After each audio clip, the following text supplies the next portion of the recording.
Good morning, dear students, and welcome back to your English class. Today, we are going to do Unit 2, Chapter 1 from our English textbook. Creatures, whether they are big or small, every creature has the right to live a peaceful life.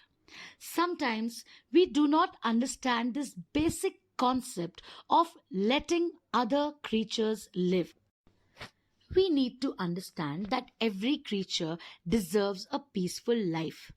Let us take an example of Jane Goodall, who is a world famous conservationist who has done groundbreaking research in chimpanzee behavior. She says that we should think of animals as individuals.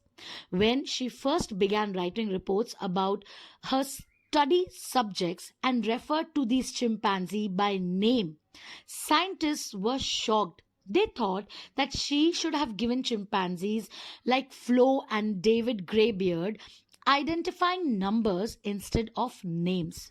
But she believes that names are important. They make animals special. Once she was giving a speech and a fly flew into the room. She just began talking about the need to respect all life, and she suddenly thought that this fly would be swatted and killed by somebody in the room. She immediately said that, "Do you see that fly who has come in through the window? I think her name is Elizabeth." And nobody swatted that fly. By naming the fly Elizabeth, she helped people see her as more than just another insect. Elizabeth had now become an individual.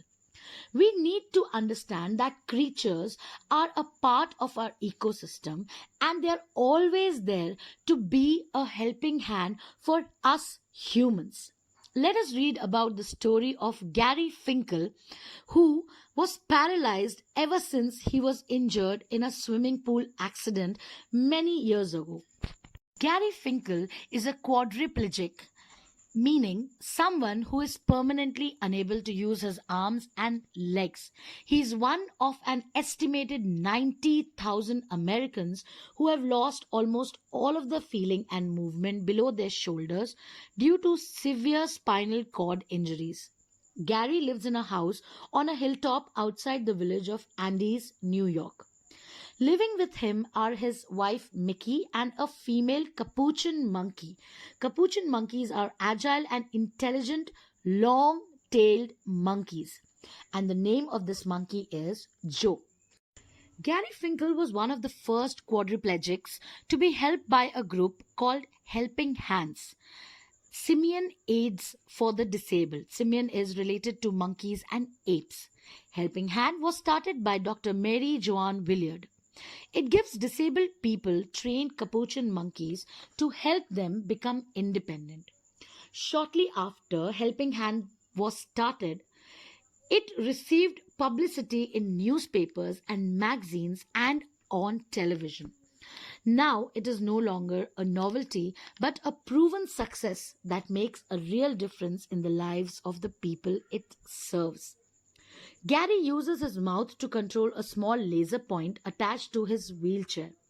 With it, he directs Joe to open or shut doors, turn lights on or off.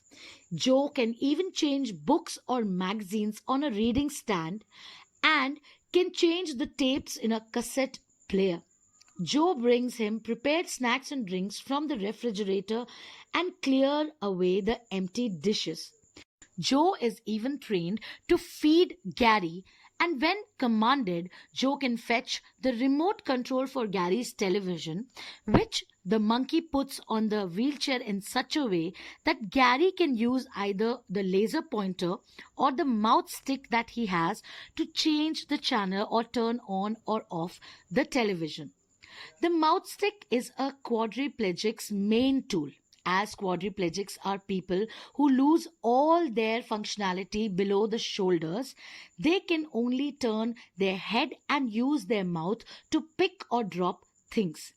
And this mouth stick is used by Gary for practically everything: turning the page of a book, dialing the phone, changing channels on a television, and working at a computer. And if Gary's mouth stick drops to the floor, Joe picks it up and gently places it back into his mouth. Gary says that he definitely could not have imagined living without Joe. It is people like Jane Goodall and Dr. Mary Joan Willard who give these creatures an equal fighting chance. These creatures, whom we sometimes consider lower than us and we kill them for our fun, they can actually be a helping hand in our day to day life. We just need to respect them as we would respect any other human around us. So that'll be all for today's class. And until we meet again, stay safe, stay healthy, and keep learning.